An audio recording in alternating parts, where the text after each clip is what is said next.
Amplify Science, Plate Motion Unit, Chapter 2, Lesson 2.4, Modeling Plate Mantle Interactions. So, as always, we begin with our warm-up. You're looking at images from the chair towel physical model you built in 2.3 and responding to the single question. Be sure to hand that in. We move on to step 2 as a class. You receive a handout.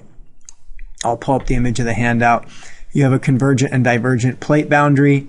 You are supposed to select which of these two boxes that you're going to put on the front page in the proper location.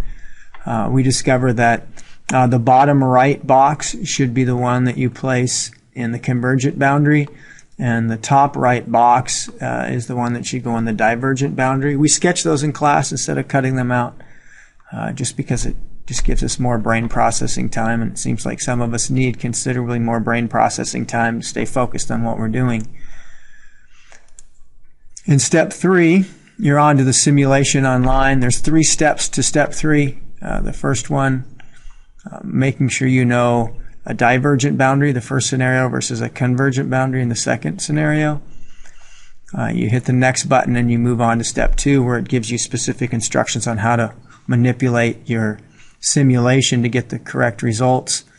And then in step 3, it introduces you to this idea of volcanic activity, and you need to know where those occur in each of those boundary types. Once you've handed that in, we get a chance to come back as a class and discuss your boundaries, and then if you need to make any revisions, this is the time to do that to ensure that we all have correct boundaries so we can refer to it during the assessments and the arguments that are to come.